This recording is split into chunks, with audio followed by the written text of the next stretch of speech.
ये तो हमारे ब्रजमंडल की सीमा को प्रभाव है कि यहाँ नारकीय लोग और राक्षस लोग जैसे ही या भूमि में प्रवेश करें, धीरे धीरे उनकी आयु क्षीण होने लग जाए। वो ज्यादा दिन यदि ब्रज में रहेंगे तो वो मर ही जाएंगे।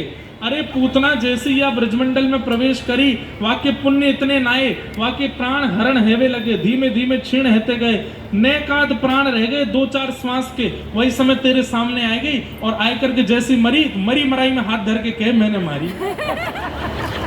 अरे या ब्रजमंडल की सीमा में बिना पुण्य के प्रवेश नहीं कर सके कोई। ये सबरे राक्षस बिना पुण्य किए या ब्रज में आए गए, अपने बिना पुण्य के कारण मारे गए। मरे मरायन में हाथ धर के कह दे मैंने मारे। लाला तेरो बल ना है, तू तो बस यूं बता तेने गिरिराज जी कैसे उठाए। कोई मैया हमें तो लगे ही गैया चरावे जावे, कोई तोना ठोट का बारो बाबा मिल गो याकू वाने याकू कोई मंत्र सिखाई दियो बायते उठा लियो याने। लाला हमको भी बता दे, हम भी उठाए ले करेंगे। ठाकुर जी बोले ब्रजवासियों की यही सरलता मुझको अति प्रिय लगती है। इतना बड़ा प्रभाव इनके सामने प्रकट हो गया, फिर भी इनको ये विश्वास नहीं कि मैं परमात्मा। बहुत भली कृपा है कि हम कलयुगी जीव नहीं थे वहां पे। हमारे आगे तो नेक कोई वो क्या होता है जादूगर ऐसे रूमाल से कबूतर प्रकट कर दे तो हम बाबा करने लगे। हमारे सामने ठाकुर जी ने गिरिराज जी उठा लिए होते तो हम तो मान ही लेते कि ये परमात्मा। तो ब्रजवासी नहीं माने। लाला बता कैसे उठाए। कछु माखन को बल बढ़ो, कछु गोपन करी सहाय, श्री राधे जू की कृपा सो मन गिरवर लियो। कछु माखन को बल। अच्छा देखो अब यहां क्या सीखने को मिलता है। विष्णु सहस्त्र नाम का जब आप लोग पाठ करेंगे तो वहां पर अमानिना मान देना, ठाकुर जी अमानी हैं और दूसरों को मान देने वाले। हम लोग उल्टे हैं, कोई और करता है तो भी हमको लगता है कि इसका भी श्रेय मुझे दे दिया जाए, लेकिन ठाकुर जी कैसे करते खुद हैं पर श्रेय सबको बांट देते हैं। सबसे पहला श्रेय किसको बांटा। ठाकुर जी बोले कछु माखन को बल बढ़ो, माखन ते मुंह में बल आयो तो माखन को श्रेय नहीं दे रहे हैं, माखन निकाले वाली सब गोपियों को श्रेय दे दियो। अरे गोपियों तुम मोते पूछो करती, लाला तेरे घर में इतनो मक्खन है, इतनो घी है, इतनो दूध है, तू अपने घर में भोजन काई को ना करे, अपने घर को मक्खन क्यों ना खावे, हमारे घर में काई को आ जाए। अकेली यशोदा मैया के हाथ से निकसो भयो मक्खन यदि खातो तो इतनो बल नहीं आतो। इतनी सारी गोपीन के घर में जाए कि मैंने मक्खन खायो तो सब गोपीन के परिश्रम को बल मेरे भुजा में आ गया, मैंने गिरिराज जी उठा लिए। सब गोपियों के नेत्र सजल हो गए। अरे लाला आज हमें पता चली कि लाला घर घर में जाए कि मक्खन क्यों खावे। अच्छा एक और बात, ठाकुर जी मान दे रहे हैं पर ब्रजवासियों का भी भोलापन देखो, इतनी सहज सी बात को स्वीकार भी कर ले रहे हैं। जैसे छोटे बालक को कह देते हैं ना मेला में आज नहीं कल लेके जाएंगे, बालक मान जाता ठीक है, अच्छा चलो पढ़ लो, पढ़ने बैठ जाता है। कितना सरल बालक होता है। लेकिन चतुर बालक उससे कहो कल लेके जाएंगे मेला, अच्छा झूठ बोल रहे हो, मेला तो आज ही खत्म होने वाला है। चतुर बालक उससे नहीं बच सकते। पर ठाकुर जी को चतुर नहीं प्रिय है, ठाकुर जी को भोले ही प्रिय है। ब्रजवासी भोले हैं। अरे गोपियों के मक्खन में क्या इतना बल कि 21 किलोमीटर पर्वत को उठा लें, लेकिन ठाकुर जी ने कहा तो गोपियों ने मान लिया। सब ठाकुर जी को आशीर्वाद देनी है, लाला तू ऐसे ही बनो रे। अरे अब हम तो को कभी नहीं रोकेंगे। अरे भैया सबरी गोपियों अपने घर में 2 मक्खन टांगेंगे, एक घर को एक लाला के काजे है ना। लाला तू खूब पहियो प्रेम थे। गोपियों को श्रेय दिया। अब सारे पुरुष वर्ग खड़े हैं तो ठाकुर जी ने उनकी ओर देखा तो उनको भी श्रेय दिया। कछु गोपन करी सहाय,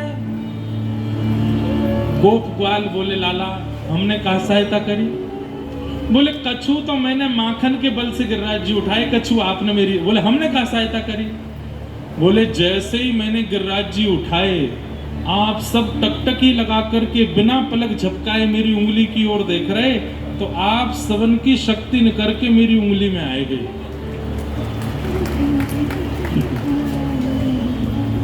कितनी सरल सी बात है। हम लोग मानते कभी इस बात को? कभी नहीं मानते। पर गोप ग्वाल क्या कह रहे हैं? अच्छा तभी तो हम कहें हमारी सांस क्यों फूल रही है, हम इतने कमजोर क्यों होते जा रहे हैं, हमारी ये इतना भोजन करने के बाद भी पेट खाली खाली का ही क्यों लग रहा है। अच्छा अब पता तो चली कि हमारी सबरी शक्ति तो एक उंगली में चली गई है। अरे भैया हम सब 56 भोग लेके आए, कहाँ धरो? बोले ये धरो, खोलो सबरे पानो शुरू करो। बोले काय को? बोले हम पामेंगे, हम में शक्ति बनेगी, फिर हम लाला को देख लेंगे तो हमारी शक्ति फिरते चली जाएगी। कितने भोले हैं ब्रजवासी।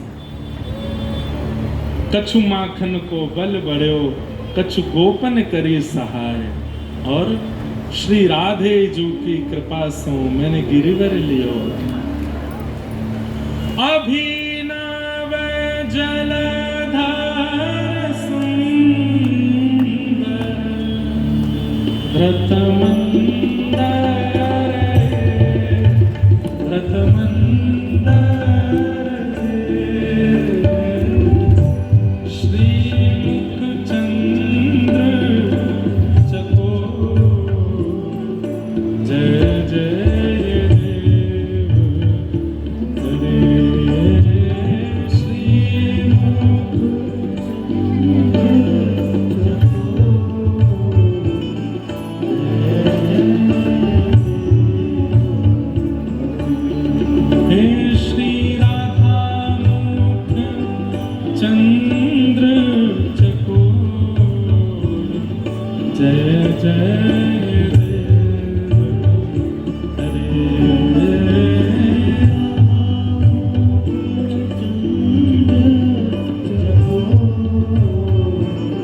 कृपा सो मैंने गिरिवर लियो उठाए।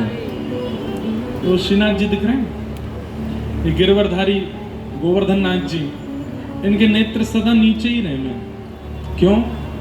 बोले कि भैया कछु माकन को बल बढ़ो, कछु गोपन करी सहाय, और तुम लोगन को नहीं पता गर्गाचार्य जी जब मेरा नामकरण करके गए तो कहा बोल के गए?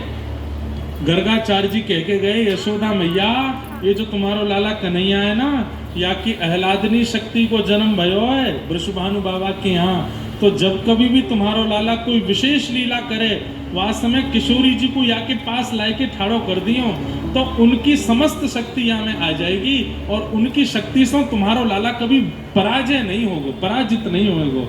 तो आप सबन की तो कृपा है ही, परंतु वृषभानु नंदिनी किशोरी जी मेरे सामने खड़ी हैं और मैं इनको निहार रहा हूँ, तो इनकी कृपा से मैंने गिरिराज जी उठाए लीने हैं। श्री राधे जी की कृपा से मैंने गिरिवर लियो। एक बार भी श्रेय अपने ऊपर नहीं लिया,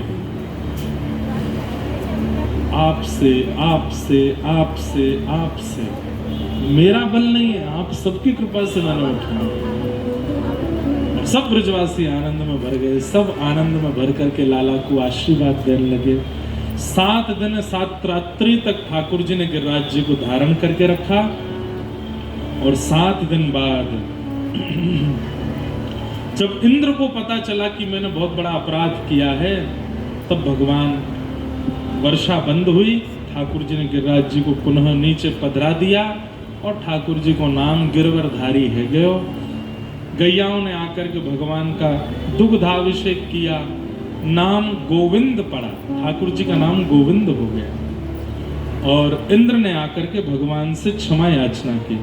पिता गुरुस्त्वं जगतामधीशो दुरत्ययः काल उपात्तदण्ड, पिताय स्वेच्छा तनुभिः समीहसे, मानं विधुन्वन् जगदीश मानिना। आप मेरे पिता हैं, मेरे गुरु हैं, आप चाहें तो मुझे दंडित कर सकते हैं ना,